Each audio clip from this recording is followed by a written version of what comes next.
80-20 rule states that 20% of what a business does delivers 80% of the value.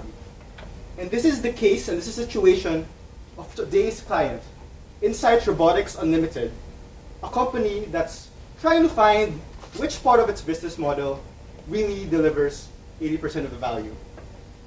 And good afternoon, ladies and gentlemen. We're Team Ateneo from the Philippines. I'm James, and with me are Sam, Ed, and Karen. And we're here to present the Give, Share, and Help strategy to maximize the impact of Insight Robotics Unlimited. But let's get to know the situation a bit better. Let's take a step back. What are the key issues? First is that Insight Robotics Unlimited, which is really a technology firm that researches and develops both the hardware and software to deal with infrastructure management, like predicting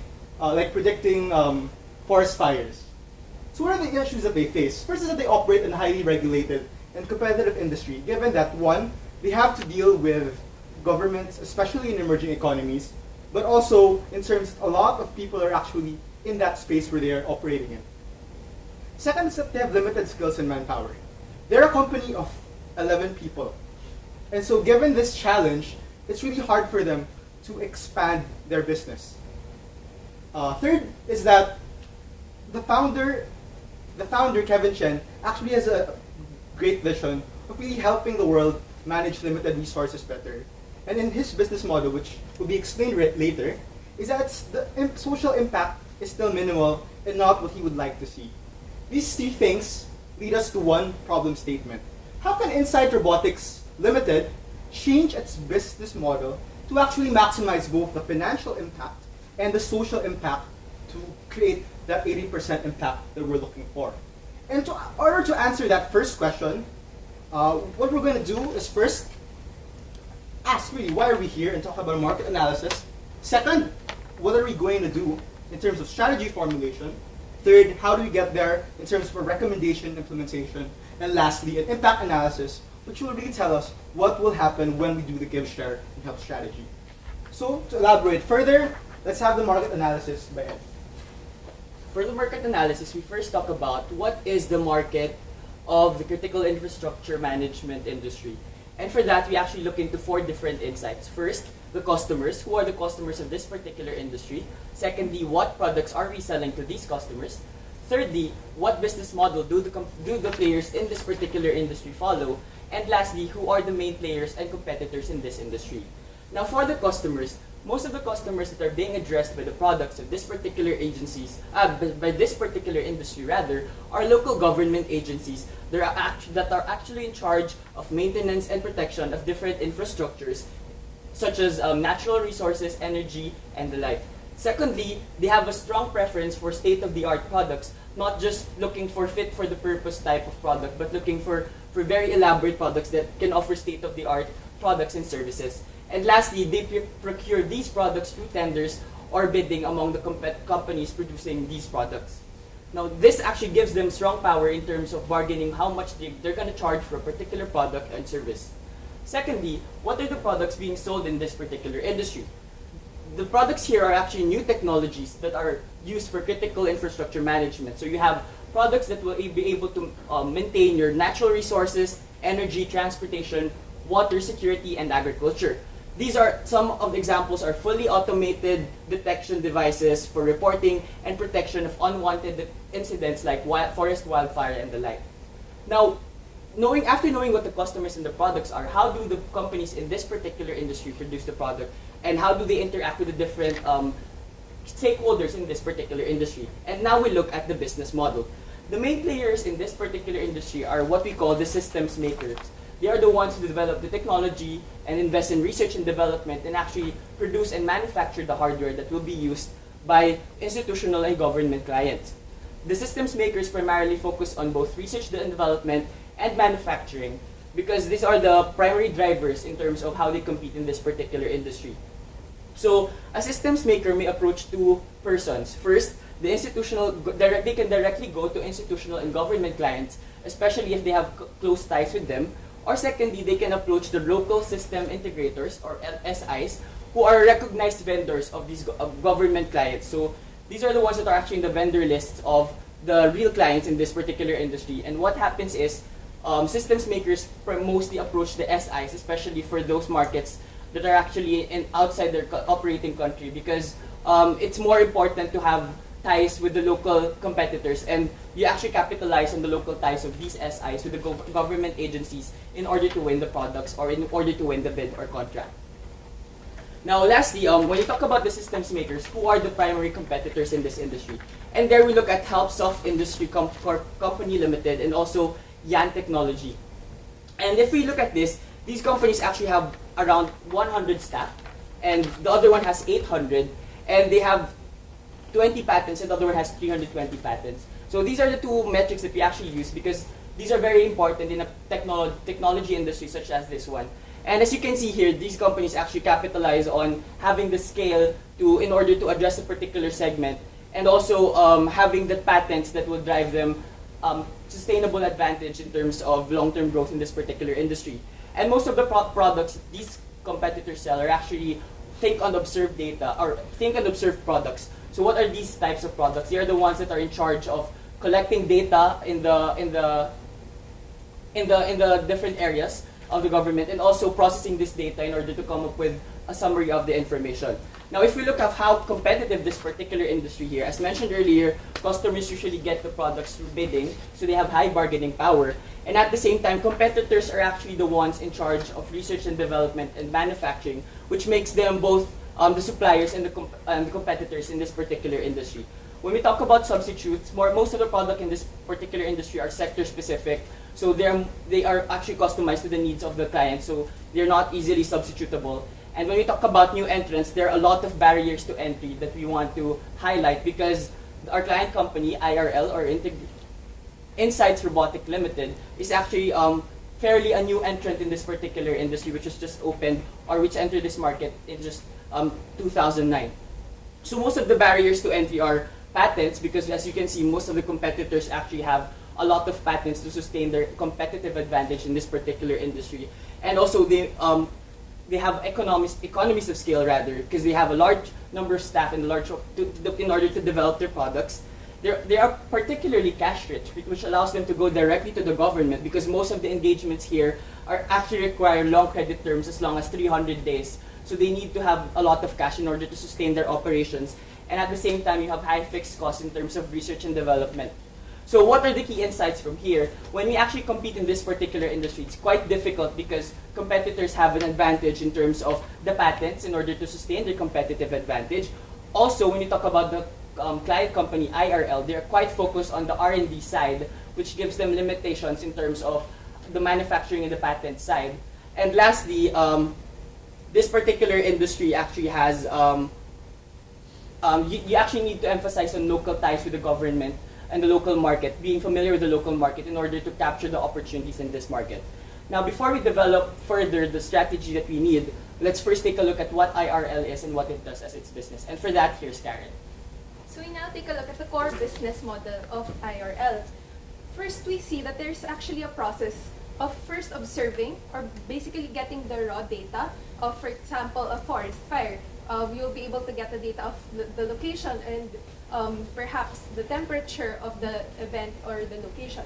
Second is think, wherein we actually use the software or the hardware to be able to extract all the data from the event or the location.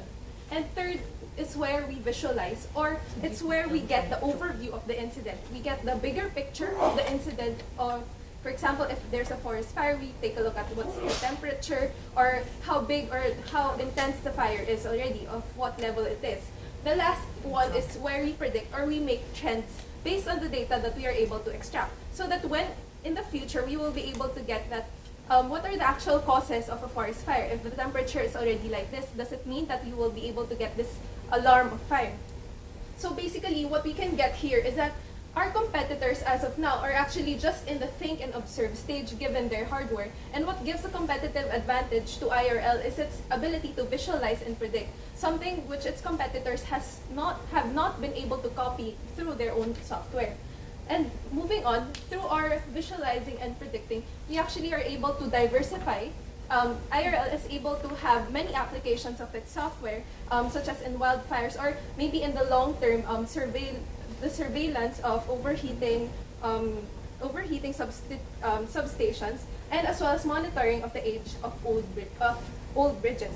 So now we move on to the social capital. As we have said earlier, the owners of IRL actually put much importance on first the social networking, meaning they want to be able to expand their network so that when they need contacts such as for manufacturing or for software development or even for capital, they're able to approach the correct people. And they build strongly on their brand equity so that they will be able to maximize their social networks.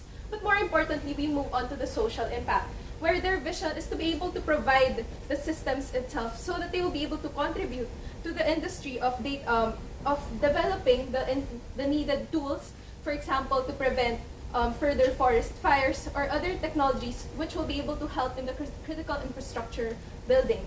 So as of now, what we can see in the company is because of its own business model, it is not able to maximize its impact. Because instead of directly dealing with the people who are involved in our, for example, in certain emergency situations, what they do is they directly deal with the SIs who take profits or who take margins away from them. So they are not able to maximize that impact. And we believe that we should actually be able to use this value added to be able to create a bigger social impact. And to be able to do this, we will move on to our strategy, and this will be discussed by Sam.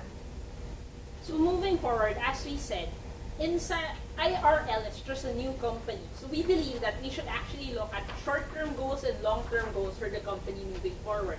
In short term, we really need to crack down and identify two main things. What is the core business, or what business or product offering does IRL have today that gives it a competitive advantage? And second, in terms of the business model, how do we edit its current business model of interacting with SIs to reach the government clients, and this long unwieldy process of also talking to manufacturers and making it more compact so that they are able to produce the most impact, both financially to themselves and social impact to the society. And in the long term, we really want to emphasize on the social capital. How does IRL maximize their social impact? So first, taking a look at their core business. As we discussed earlier in the internal audit, these are the four main things that comprise of their product offerings. And in terms of hardware, a lot of their competitors already have a lot of observe and think, and with the cameras and with the results of monitoring how many fires have happened. But in terms of visualize and prediction with smart systems that are able to generate reports and actually give like a big picture idea of what's happening with forestry and possibly and this software is actually not available with their competitors. And we do believe that this is where IRL should focus moving forward with visualization and trend analytics software. And why should they do that? First, it's an industry-wide space. Second, it trims down the value chain. They no longer have to rely on passing through SIs and passing through manufacturers in order to make their money. They can directly contact systems makers. And another thing is it reduces piracy risks and patent problems. Patents are primarily with hardware. So with their software and with a system that is in-house and where other systems maker can subscribe to them, this really puts them at an advantage of producing unique data that comes only from them. And also, it can maximize social impact because they can integrate these softwares to existing systems monitoring, infrastructure monitoring systems. So they can get into oil monitoring, oil, roads, and what other industries more quickly. And yeah. So, and secondly, in terms of the short term, we'll also look at how their business model will change it. So, as you can see here, IRL will primarily interact with the systems makers. And since this is a software that is really giving you analytics and trend analysis, it can apply to not just forestry, but utilities and other industries. Other than that, these system makers will be the one to interact with either to their preference SIs or institutional government clients. So depending on the networks of the systems makers. And at the same time, since this main system will be based in IRL, integrated data of what's happening in a big picture scale of not just one area in a particular country, but like widespread globally, can be shared with various systems makers and institutional governments so they can troubleshoot their current operations to find out the best ways possible to fix infrastructure systems. And you may be wondering, how do we make money from this? Especially considering it's such a change from their original business model. And we believe that in terms of selling to the systems makers, there will be a fixed installment or integration with their current systems fee, and as well as regular maintenance and service fees that will also help with them receiving quarterly reports about data and of industry data. And in terms of what is integrated data, basically it's the big picture industry data that can provide various insights.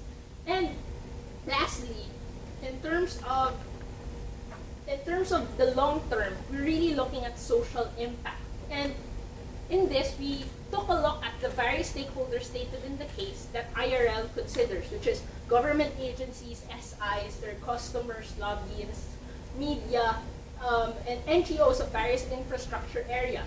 And we asked ourselves, what do these stakeholders want? And what they want, we believe, is the best way to manage public infrastructures for better societies. And that essentially is maximizing social impact. So in the long term, right now, we believe that in the short term, they will integrate software systems and provide research and insights. But moving forward, we believe that they can actually create their own research institute for infrastructure management and ultimately become a global infrastructure consulting service. So this really will maximize their social impact and even to a global scale. And in terms of capital concerns, we know that in terms of research institutes, that will mostly be the capital intensive thing. So it's in the long term. And so that's why our capital or financing will be focused in the long run. So in order to make this strategy into reality, we have the give, share, and help strategy, which is a three-part strategy based on the timeline. For the give strategy, short term is being a software provider. Given we have proprietary data, this means the visualization and trend analytics software, where really our main customer will be systems makers, and the data will be used for research by academia, NGOs, and government policy. Meaning, we get the data, we use the data, we give them data, we give them software, and the data that will be collated by these different systems makers will be given for public research, and which is, we think, is in the interest of our stakeholders. And we're going to use our humanitarian network to actually push NGOs and governments to use this, given that there's a greater good there. For the share strategies, in medium term, when we're going to build a research center where we're going to actually raise capital of 7 million to build 3 research centers, where we're going to both have original and applied research. Meaning original research, meaning as simple as what is the different things that correlate making a forest fire or how to save energy. These things can be used. And applied research is like coming up with the best material to manage energy better in your oil pipelines, or making sure you have the best way to put out a forest fire, which we can actually sell to systems makers and other users of this data for a certain fee. The proposition here is that because we already have that data and collate that data, we have the first and best access to real-time information. And we can use social capital by using our network of entertainers to actually raise awareness about the different causes that research centers are fighting for. In the long term, we add to transition to consultancy service, where we're providing consultancy services for infrastructure management. So our clients here will be both governments and NGOs, public policymakers who will need this data. In our proposition, we have we already have analytics and research, which will make better policy making. And the social capitalists will actually hire engineers and business students using our connections in the academe and the engineering networks to come up with consultancy teams. But how will this recommendation turn into an impact? Here's Ed. So for the impact analysis, we actually take a look at how the implementation points will actually come together in the end and drive the financial and social impact we are looking for. So first, we're going to inject capital of $7 million, which have been available for us from our angel investors. And this will be established 3 research centers in Asia, Australia, and Latin America, where most of the infrastructure developments and related projects are actually being done currently because of the emerging economies. Secondly, how will this translate to our operating costs? In terms of revenue drivers, now that we're going to have our research center and at the same time our consultancy services, there will now be 3 instead of just 1, where we rely on licensing fees from our SIs. Now we're going to have fixed subscription costs and regular maintenance fee from our systems makers, and also revenue from selling applied research. Also, from the cost drivers, mostly will be capital intensive for our research centers, and ultimately will translate to impact both financially and socially. and that will be the Give, Share, and Help strategy. Thank you very much for listening, and we're ready for your questions. Do you have any idea how to promote or market the project? Or marketing staff, marketing plan? Yeah. So let's go back, take a look back at the implementation slide so we can answer your question better. So like we've said, there are three main products that we have. Right? That's going to be software, research, and consultancy.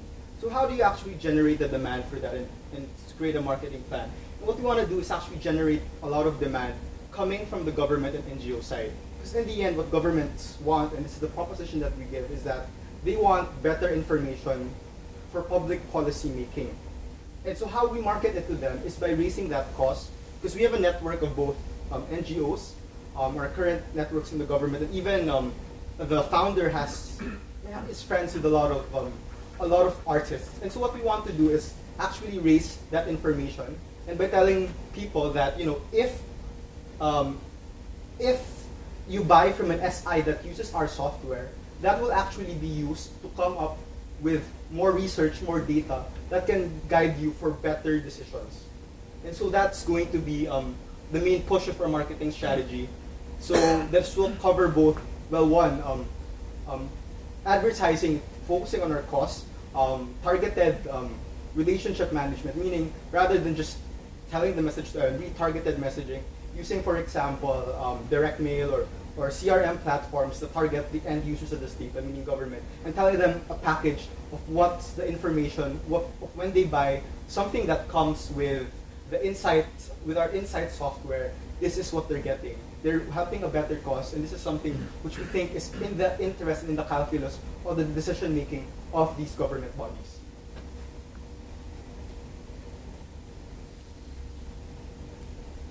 You mentioned that the IRL has implemented advantage on this, is visualizing that they can do a lot of stuff, the software. Do you have any plans on what if there is any buyout?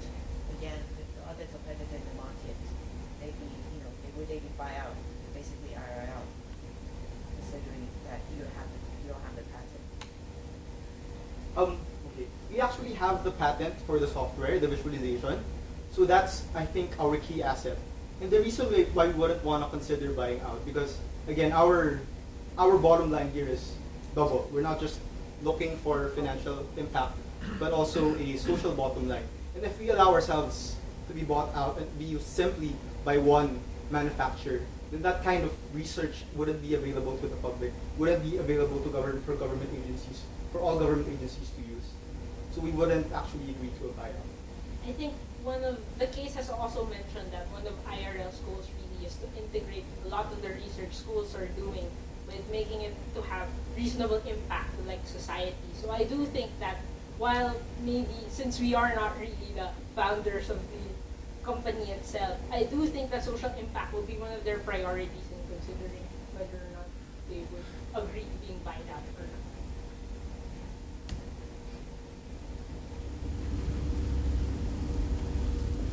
Your main thing is to spend $7 million on free R&D centers.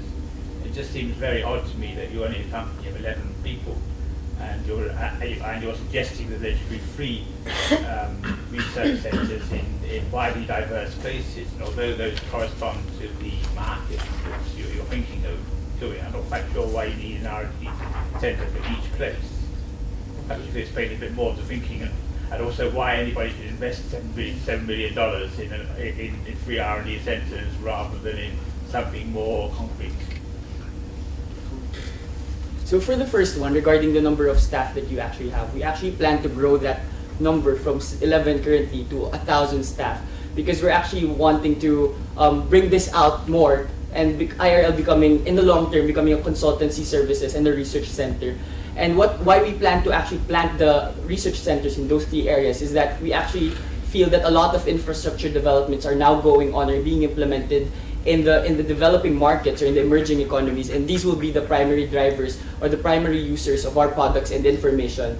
And we feel that having the research center there will allow us to understand more the local market and at the same time the needs and the infrastructure needs, particularly in these different areas, which will allow us to translate our products or to focus our products on that specific area in order to address the infrastructure needs. Right. And for the second question on why would people be willing to invest in this research center, like we've said, we're actually coming up with two research centers, two kinds of research, original research, which we believe can actually be sourced not just from angel investors, but even grants that might be available to actually fund these kinds of original research that actually have social and public value. But second, there's the applied research side where we actually see a good ROI coming up. Because in this data, it's because we have so much data, you can actually use that to come up with research on, for example, material science or environmental management that can come with that data. And you can sell this not just to systems makers, but even really users, even other private companies, for example, people who are investing, oil companies that are developing pipelines, or even governments who might be interested in buying that kind of research. So we think in the end, people will be willing because one, the original research is lucrative to a lot of grants that are looking, because this has a social value. But second, the applied research actually has commercial value that can be monetized later on. And to further add to this, we have seen that the uniqueness of our company's standpoint is that we will be providing the software to various companies with hardware. This means that we will be able to get a wider perspective of different environmental issues, and at the same time, you'll be able to get further environmental insights, which will not be possible if we just concentrate on just one area. So given our unique standpoint that we are able to get maybe a global perspective, investing on this would actually bring forth much more results than investing in a much smaller company. You mentioned about the, excuse me, the social impact. So you wanted to do good, you wanted to be able to, use the data to preventive. But then on the revenue drivers, you actually want to charge for these. How are you going to explain that? Okay, let's clarify. We're going back. Which one? Go to the implementation slide again. So where do we ask people to pay? We ask people to systems makers, which will buy our software. But then the data that we are getting from this, we're actually not going to charge for it. We are giving that to the public domain for research purposes. Second source of revenue is actually, again, our consultancy services. It's not saying that, of course, we can give this information for government agencies to use. But in the long term, is we actually want to build an expertise in decision making. So they might have a research, but actually want us to go deeper into the details, and that's where we come in as a consultancy service. If they want technical expertise into this kind of business. So again, when it comes to, and the last is terms of, again, original research, is when it's just purely for science purposes, we're giving that for free. But if there's a commercial value, that's what we actually pay for. That's what you actually try to monetize. So there's a pro bono public research side and a commercial side. So that's how we divide, really balancing, okay, we want to make social impact, but we have to be sustainable in terms of our business impact. So how do we get the resources that are needed to actually give that data for free? And that's how we plan to do it.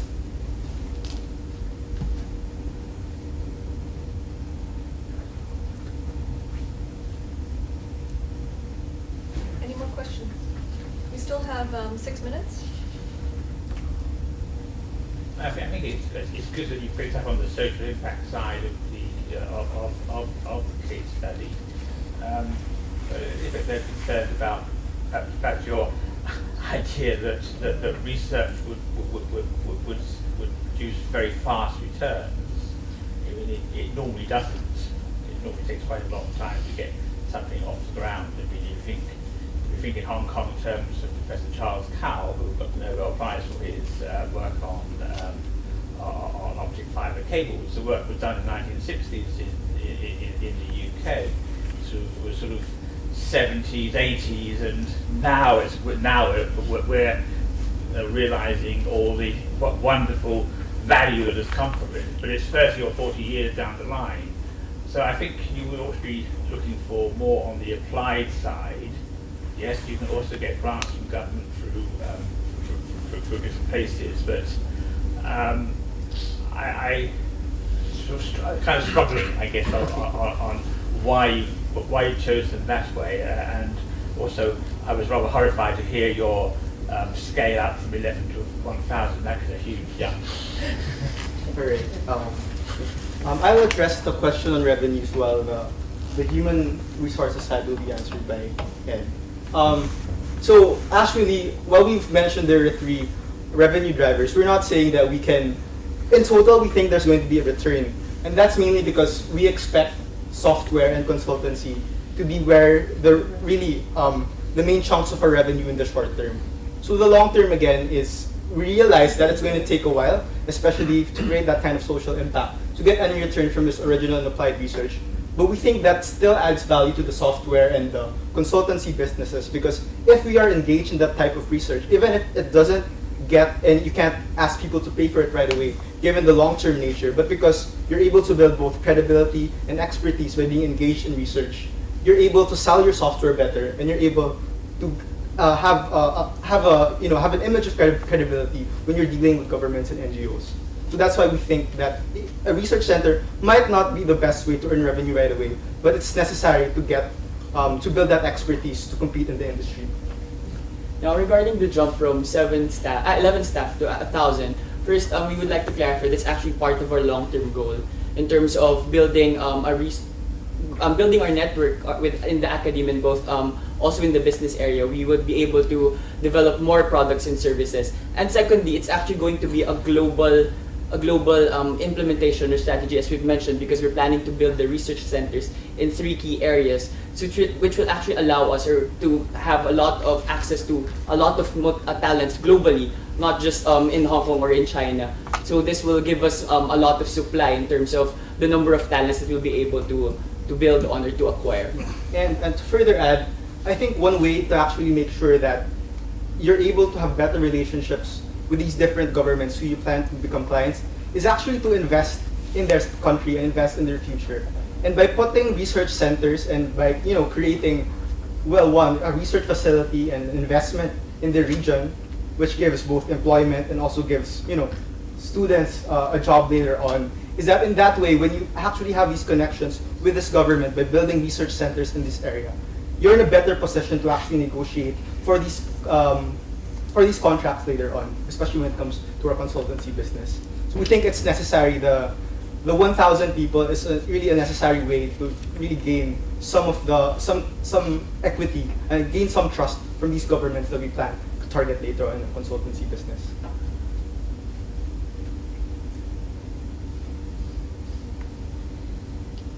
We have time for one last question. So, how would you differentiate your company with the competitors? So how we differentiate, going back to that strategy slide, the pyramid.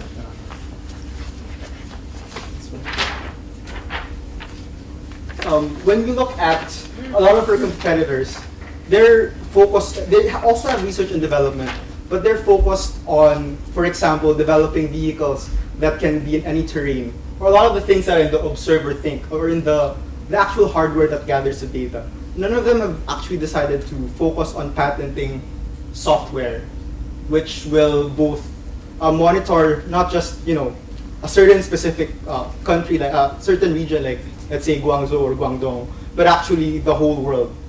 And so how we differentiate from competitors is we actually do have the proprietary software already that is the best class in the industry.